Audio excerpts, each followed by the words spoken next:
뉴스에 나오는 이상한 관리사님 만나면 어쩌지? 이런 걱정 제일 많으시죠?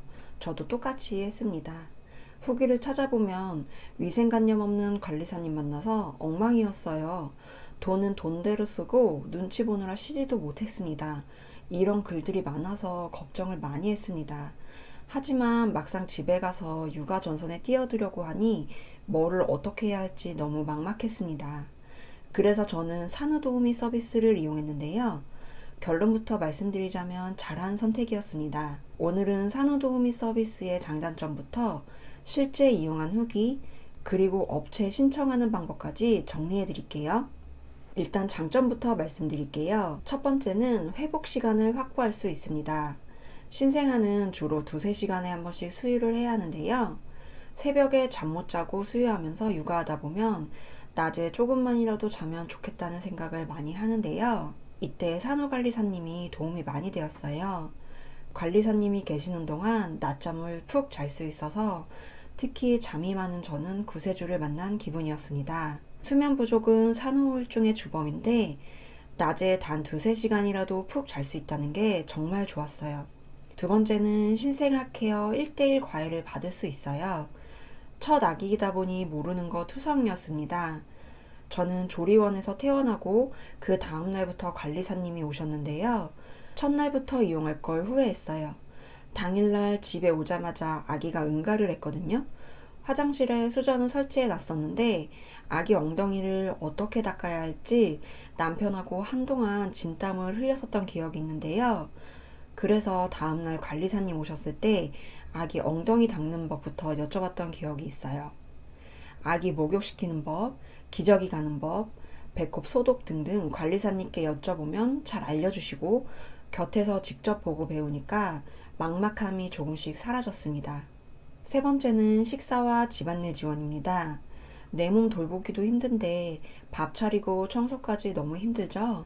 제가 미리 장을 봐놓으면 관리사님이 정성껏 요리를 해주시고 아기 빨래와 거실 청소 등 기본적인 가사 업무를 도와주십니다. 깨끗한 집에서 따뜻한 밥을 먹는 것만으로도 정서적 안정이 와요. 단점도 있기는 한데요. 첫 번째는 낯서니까 우리 집에 와 있다는 자체입니다. 낯을 많이 가리는 성격인 저에게는 가장 큰 진입장벽이었어요.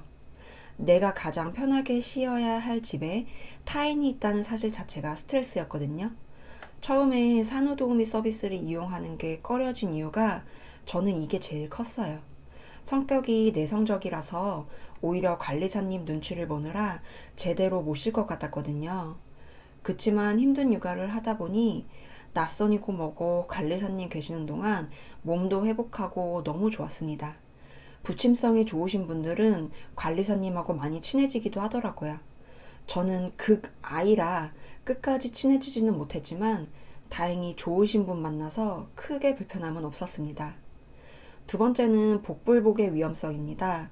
결국 사람이 하는 일이다 보니 업체보다는 어떤 관리사님을 만나느냐가 핵심입니다. 성실하지 않거나 위생관념이 나와 맞지 않거나 심한 경우 아기를 함부로 대하는 뉴스 속 주인공을 만날까봐 불안함이 있죠.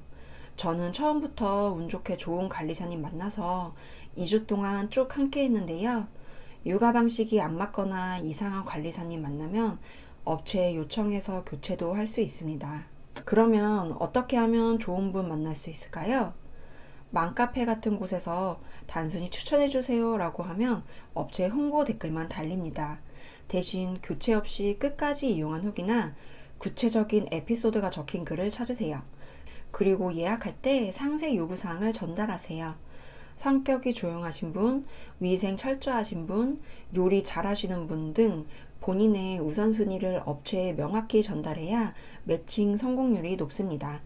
그리고 관리사님이 오신 첫날 아기 케어 방식, 홈캠 설치 여부, 선호하는 식단 등을 정중하지만 확실하게 말씀드리세요. 그래야 관리사님도 저에게 맞춰서 케어를 해주시거든요. 아니다 싶으면 즉시 교체 요청이 가장 중요합니다. 미안해서 참고 쓰다가 스트레스만 받고 병만 없습니다. 맞지 않는다면 업체에 연락해서 교체를 당당하게 요구하세요. 이제 신청하는 방법 알려드릴게요. 가장 중요한 신청 날짜입니다. 너무 일찍도 너무 늦게도 안 됩니다. 출산 예정일 40일 전부터 출산 후 60일 이내까지 신청하실 수 있습니다. 그럼 어떤 서류를 준비해야 할까요? 기본적으로 신청서와 신분증, 그리고 임신 출산 증빙 서류가 필요합니다. 맞벌이 부부라면 두 분의 건강보험료 납부 확인서를 준비해 주세요. 최근에는 온라인 신청 시 공공기관 시스템을 통해 자동으로 확인되는 경우가 많아 서류가 간소해졌지만, 상황에 따라 가족관계증명서 등이 추가로 필요할 수 있으니 미리 확인해 두시면 좋습니다. 신청은 어디서 하나요? 가장 편한 방법은 온라인 복지로 사이트를 이용하는 것입니다. 집에서 간편하게 신청할 수 있는데요. 직접 상담이 필요하시다면 산모의 주소지간을 보건소에 방문하셔도 됩니다. 신청 후 약 3일 이내에 적격 여부가 결정되어 안내 문자가 발송됩니다. 나도 산후도우미 서비스를 받을 수 있나요? 산후도우미 신청을 할 때 우리 집 소득이 중위소득에 포함되는지, 전체 가구 중 어느 정도 위치에 있느냐에 따라 정부가 얼마를 지원해 줄지가 결정됩니다.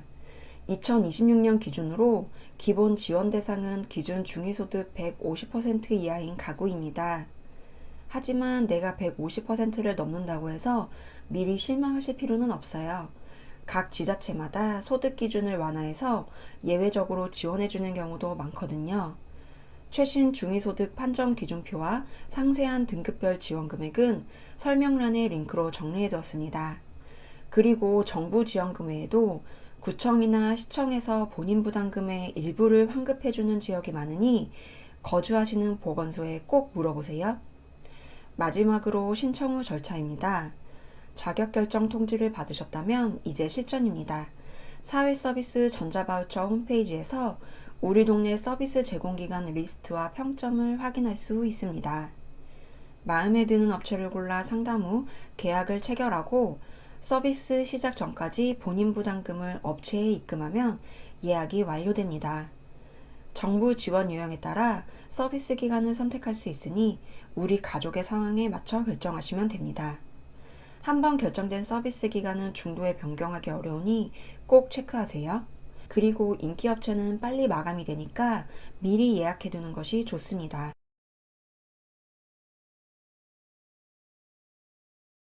결국 산후도우미 서비스는 나의 성향에 달려 있습니다.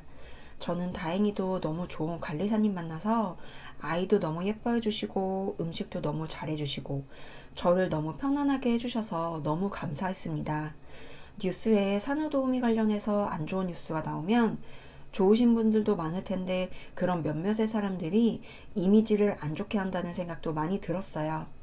많이 고민해보시고 후기도 찾아보시고 결국 나와 우리 아이에게 가장 편안한 선택을 하셨으면 좋겠어요. 정답은 없거든요.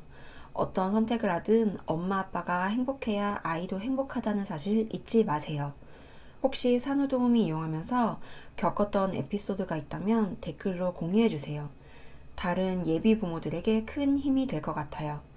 영상 끝까지 시청해주셔서 감사합니다.